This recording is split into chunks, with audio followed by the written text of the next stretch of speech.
കൂപ്പുകരങ്ങളോടെ ദിവ്യകാരുണ്യത്തിൽ എഴുന്നള്ളിയിരിക്കുന്ന ജീവിക്കുന്ന കർത്താവിനെ കണ്ട് ജീവനുള്ള വിശ്വാസത്തോടെ ഈ നിമിഷങ്ങളിൽ നമുക്ക് പ്രാർത്ഥിക്കാം. കരുണാമയനായ കർത്താവ്, സ്നേഹിക്കാൻ മാത്രം അറിയുന്ന ദൈവം, സ്നേഹം തന്നെയായവൻ, ആ സ്നേഹം കാൽവരിയിൽ അതിൻ്റെ പൂർണ്ണതയിൽ വെളിപ്പെടുത്തി ഈശോ ഇതയാൽ താരയിലുണ്ട്. കർത്താവേ, നിൻ്റെ കാരുണ്യത്തിലും നിൻ്റെ സ്നേഹത്തിലും ഞങ്ങളെയും ഞങ്ങളുടെ ജീവിതത്തെയും ഞങ്ങളോട് പ്രാർത്ഥന യാചിച്ചിട്ടുള്ള സകല മക്കളെയും ഇപ്പോൾ ഇതാ സമർപ്പിക്കുന്നുവെന്ന് ഹൃദയം കൊണ്ട് പ്രാർത്ഥിക്കട്ടെ. ആ പ്രാർത്ഥനയോടെ നമ്മുടെ എല്ലാ നിയോഗങ്ങളും ദൈവസന്നിധിയിലേക്ക് ഉയർത്തി ഈശോയെ ആരാധിച്ച് നമുക്ക് പ്രാർത്ഥിക്കാം. പരിശുദ്ധ പരമ ദിവ്യകാരുണ്യ നാഥനായ ഈശോയ്ക്ക്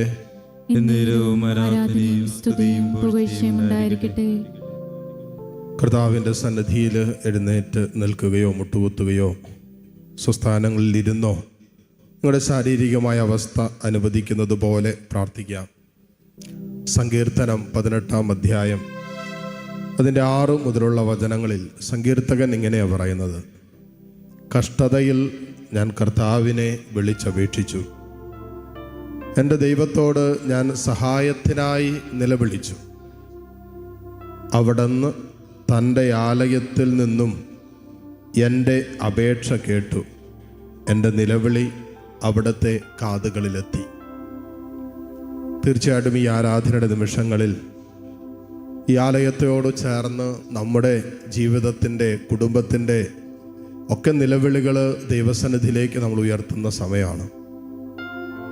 അനേകം ജീവിതത്തിൻ്റെ നൊമ്പരങ്ങളെ തമ്പുരാൻ്റെ കാരുണ്യത്തിൽ ചേർത്ത് വെച്ച് ലോകം മുഴുവൻ്റെ മേലും കർത്താവിൻ്റെ കരുണയ്ക്ക് വേണ്ടി പ്രാർത്ഥിക്കുന്ന നിമിഷമാണിത്. സങ്കീർത്തകൻ ചെയ്തത് തൻ്റെ കഷ്ടതയിൽ സങ്കീർത്തകൻ പരാതി പറയാനല്ല പോയത്, പരിഭവം പറയാനല്ല പോയത്, നിരാശപ്പെടാനോ ആകുലപ്പെടാനോ അവസ്ഥയോർത്ത് സ്വയം പഴിക്കാനൊന്നും അല്ല സങ്കീർത്തകൻ പോയത്. തൻ്റെ കഷ്ടതയിൽ അവൻ കർത്താവിനെ നിലവിളിച്ച് അപേക്ഷിച്ചു. തൻ്റെ ദൈവത്തോട് അവൻ സഹായത്തിനായി പ്രാർത്ഥിച്ചു. ദൈവമേ, ഇപ്പോൾ നിൻ്റെ സാന്നിധ്യത്തിലായിരിക്കുന്ന, ലോകമെമ്പാടും ഇരുന്ന് പ്രാർത്ഥിച്ചു കൊണ്ടിരിക്കുന്ന അനേക ആയിരങ്ങളുണ്ട്. ഏതെങ്കിലുമൊക്കെ മേഖലകളിൽ കർത്താവെ നിൻ്റെ കരുണയുടെ, നിൻ്റെ സ്നേഹത്തിൻ്റെ ഒരു കടാക്ഷത്തിനായി, സഹായത്തിനായി പ്രാർത്ഥിക്കുന്നവരാണ്. രോഗികളായിട്ടുള്ളവർ ഈ കൂട്ടായ്മയിൽ പ്രാർത്ഥിക്കുന്നുണ്ട്. മനസ്സ് തളർന്നും തകർന്നൊക്കിയിരിക്കുന്ന ജീവിതങ്ങൾ ഈ ആരാധനയിൽ പങ്കുചേരുന്നുണ്ട്. മുന്നോട്ട് പോകാൻ പറ്റാതെ വല്ലാത്ത പ്രതിസന്ധികളിലും നൊമ്പരങ്ങളിലുമായി നിൽക്കുന്ന മക്കൾ ഇതിനകത്തുണ്ട്. ലക്ഷക്കണക്കിന് രൂപയുടെ കടബാധ്യതയുടെ നടുവിൽ ഇനി എന്തിന് ജീവിക്കണം, ഇനി എങ്ങനെ മുന്നോട്ട് പോകുമെന്നൊക്കെ ആലോചിച്ച് വല്ലാതെ ഭയപ്പെട്ടും ആകുലപ്പെട്ടും അസ്വസ്ഥപ്പെട്ടും സങ്കടപ്പെട്ടും നിൽക്കുന്ന മക്കൾ ഇതിനകത്തുണ്ട്. കർത്താവെ, മക്കളെ ഓർത്ത് വേദനിക്കുന്ന മാതാപിതാക്കൾ, ജോലി മേഖലകൾ തകർന്നിരിക്കുന്ന അവസ്ഥകൾ, വരുമാന മാർഗങ്ങൾ തകർന്നുപോയ അവസ്ഥകൾ, കുഞ്ഞുങ്ങളില്ലാത്ത സാഹചര്യങ്ങൾ, അങ്ങനെ നിരവധിയായ ജീവിതത്തിൻ്റെ കഷ്ടപ്പാടിൻ്റെ നടുവിൽ നിന്നുകൊണ്ട് കർത്താവെ നിൻ്റെ സഹായത്തിനായി നിലവിളിക്കുന്ന മക്കളാണ് ലോകമെമ്പാടും ഇരുന്ന് ഈ ആലയത്തോട് ചേർന്നപ്പോൾ പ്രാർത്ഥിച്ചു കൊണ്ടിരിക്കുന്നത്. വചനത്തിൽ സങ്കീർത്തകനിലൂടെ അങ്ങ് പറഞ്ഞത്, അവിടുന്ന് തൻ്റെ ആലയത്തിൽ നിന്നും എൻ്റെ അപേക്ഷ കേട്ടുവെന്നല്ലേ. ഈശോയെ, ഈ ആലയത്തിൽ ഈ ദിവ്യകാരുണ്യനാഥൻ്റെ സാന്നിധ്യത്തിലായിരിക്കുന്ന ഈ മണിക്കൂറിൽ കർത്താവ് ഈ ജനത്തിൻ്റെ വേദന കേൾക്കുന്ന സമയമാണെന്ന് ഞങ്ങൾ അറിയുന്നു. കർത്താവ് ഈ ജനത്തിൻ്റെ കണ്ണുനീര് കാണുന്ന സമയമാണെന്ന് അറിയുന്നു. സങ്കീർത്തകൻ പറഞ്ഞതുപോലെ, എൻ്റെ കർത്താവ് എൻ്റെ ആലയത്തിൽ നിന്നും എൻ്റെ പ്രാർത്ഥന കേട്ടു. ദൈവമേ, ഈ മക്കളുടെ ചെറുതും വലുതുമായ പ്രാർത്ഥനകൾക്കും മീതെ നീ നിന്റെ കണ്ണും കാതും അടയ്ക്കരുതേ. ഈശോയെ, നിന്റെ സഹായ ഹസ്തം ഇപ്പോൾ ഈ മക്കളുടെ മേൽ, ഈ കുടുംബങ്ങളുടെ മേൽ നീട്ടണമേ എന്ന് പ്രാർത്ഥിക്കുന്നു. വല്ലാതെ തകർന്നിരിക്കുന്ന ജീവിതങ്ങളുണ്ട്. സ്വപ്നങ്ങളെല്ലാം പൊലിഞ്ഞു പോയവര്, പ്രതീക്ഷിക്കാൻ ഒന്നുമില്ലാത്തവര്, കർത്താവേ, ഈ ദിവസങ്ങളിൽ പ്രകൃതി ദുരന്തത്തിൽ അകപ്പെട്ട് ജീവിതം താറുമാറായ ഒത്തിരി കുടുംബങ്ങളുണ്ട്. എല്ലാം ഒരൊറ്റ നിമിഷം കൊണ്ട് തകർന്ന് തരിപ്പണമായി പോയ മക്കളുണ്ട്. ഈശോയെ, പ്രതീക്ഷയോടെ പ്രത്യാശയോടെ മുന്നോട്ട് പോകാൻ ഞങ്ങളെല്ലാവരെയും നീ സഹായിക്കണമേ എന്ന് പ്രാർത്ഥിക്കാം. നിങ്ങളുടെ അവസ്ഥകളെ കർത്താവിൻ്റെ സന്നിധിയിലേക്ക് ഇറക്കി വെച്ച് ഈ നിമിഷം പ്രാർത്ഥിക്കാം. അവിടുന്ന് തൻ്റെ വലതുകരം നീട്ടി ഇപ്പോൾ നമ്മൾ അനുഗ്രഹിക്കുന്ന നിമിഷമായിട്ട് ഇത് മാറട്ടെ. നിങ്ങളുടെ സ്വകാര്യ ദുഃഖങ്ങളെ, വേദനകളെയൊക്കെ ലോകമെമ്പാടും ഇരുന്ന് ഈ ആരാധനയിൽ പങ്കുചേർന്ന് പ്രാർത്ഥിച്ചു കൊണ്ടിരിക്കുന്ന എല്ലാ മക്കളോട് ചേർന്ന് ഈ നിമിഷം ദിവ്യകാരുണ്യനാഥൻ്റെ സന്നിധിയിലേക്ക് സമർപ്പിക്കാം. കർത്താവേ, കരുണയായിരിക്കണമേ എന്ന് പ്രാർത്ഥിക്കേ. ഈശോ, എൻ്റെ കുടുംബത്തോട് കരുണ കാണിക്കണമേ എന്ന് പ്രാർത്ഥിക്കേ. എൻ്റെ ജീവിതത്തിൻ്റെ മേൽ നിൻ്റെ കരുണ വർഷിക്കണമേ എന്ന് പ്രാർത്ഥിക്കേ. ഞാനിപ്പോൾ കടന്നു പോകുന്ന ഈ ജീവിത പ്രതിസന്ധിയുടെ മേൽ കർത്താവേ, നിൻ്റെ സഹായ ഹസ്തം ഇപ്പോൾ നീട്ടണമേ എന്ന് പ്രാർത്ഥിക്കുക. ഇരുകരങ്ങളും ഈശോയുടെ സന്നിധിയിലേക്ക് ഉയർത്തിപ്പിടിച്ച് ജീവിക്കുന്ന കർത്താവിങ്കിലേക്കാണ് മക്കളെ നിൻ്റെ കരങ്ങൾ ഉയർന്നിരിക്കുന്നത്. നീ പ്രതീക്ഷിക്കുന്നത് പോലെ ആകണമെന്നില്ല ദൈവം നിൻ്റെ ജീവിതത്തിൽ ഇടപെടാൻ പോകുന്നത്. നീ സ്വപ്നം കണ്ട വഴികളായിരിക്കണമെന്നില്ല സ്വർഗത്തിൻ്റെ വഴികൾ. പ്രവാചകനിലൂടെ കർത്താവ് പറഞ്ഞില്ലേ, നിന്റെ വഴികൾ പോലെയല്ല എൻ്റെ വഴികൾ, നിന്റെ ചിന്തകൾ പോലെയുമല്ല എൻ്റെ ചിന്തകൾ. നിന്റെ ചിന്തകൾ ഭൂമിയോളവും എൻ്റെ ചിന്തകൾ സ്വർഗത്തോളവും ഉയർന്നിരിക്കുന്നുവെന്ന് പറഞ്ഞ കർത്താവ് ഇതായി അൾത്താരയിലുണ്ട്.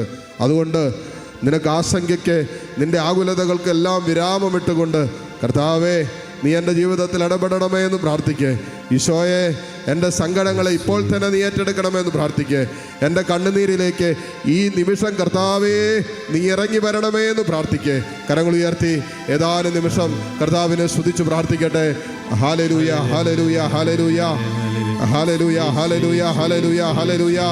ഓ കർത്താവേ, നിന്റെ കരുണയ്ക്ക് വേണ്ടി പ്രാർത്ഥിച്ചു കൊണ്ടിരിക്കുന്ന മക്കള്, യേശുവേ, നിന്റെ ഒരു ഇടപെടലിന് വേണ്ടി കണ്ണുനീരോടെ നിന്നെ വിളിക്കുന്ന മക്കള്, ആടിയുടെ അഗാധങ്ങളിൽ നിന്ന്, കണ്ണുനീരിന്റെ നീർക്കയങ്ങളിൽ നിന്ന്, മരണത്തിന്റെ താഴ്വരയിൽ നിന്ന് നിന്നെ വിളിക്കുന്ന മക്കളെ കർത്താവേ, നീ കരുണയോടെ കടാക്ഷിക്കണമേ. Hallelujah, hallelujah, hallelujah, hallelujah. യേശുവേ, ആരാധന, ആരാധന, ആരാധന, ആരാധന, ആരാധന, ആരാധന. Hallelujah, hallelujah, hallelujah, hallelujah. ഈശോയെ സ്പർശിക്കണമേ. ഇവരുടെ അസ്വസ്ഥതകളെ ഏറ്റെടുക്കണമേ. മനസ്സിൻ്റെ ഭാരം യേശുവെ നീ ഏറ്റെടുക്കണമേ. അമിത ചിന്തകള്, ആകുല നിരാശ ഒക്കെ നിറഞ്ഞ ചിന്തകളെ യേശുവേ നീ ഏറ്റെടുക്കണമേ. ആത്മഹത്യാ പ്രവണതകളെ ഈശോയെ നീ ദൂരീകരിക്കണമേ. Hallelujah, hallelujah, hallelujah. യേശുവേ ആരാധന, യേശുവേ ആരാധന. Thank you Jesus. Hallelujah, hallelujah. ഈശോയേ നന്ദി. ആരാധനയിൽ നായകനേ, കരങ്ങൾ കൊണ്ടേ ഞാൻ ആരാധിക്കുന്നു. ഈശോയേ, അഭിഷേകത്തെ തരുന്നവനേ, അങ്ങേ ഞാൻ ആരാധിക്കുന്നു. ആരാധനയിൽ നായകനേ, അങ്ങേ ഞാൻ ആരാധിക്കുന്നു. അഭിഷേകത്തെ തരുന്നവനേ, അങ്ങേ ഞാൻ ആരാധിക്കുന്നു. ഹല്ലേലൂയ, ഹല്ലേലൂയ, ഹല്ലേലൂയ, ആമേൻ. ഹല്ലേലൂയ, ഹല്ലേലൂയ, ഹല്ലേലൂയ, ആമേൻ. ഹല്ലേലൂയ, ആമേൻ.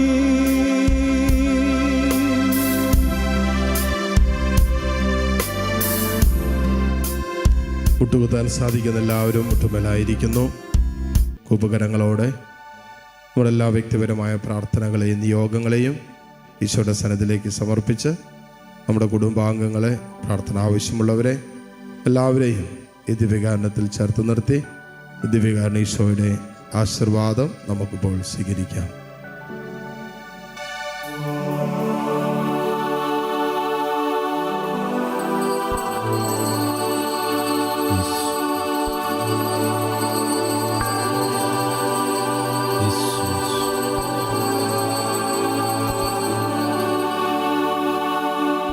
പരിശുദ്ധ പരമമാ ദിവ്യകാരുണ്യമേ, എന്നുമെന്നും അങ്ങേക്കാരാധന. പരിശുദ്ധ പരമമാ ദിവ്യകാരുണ്യമേ,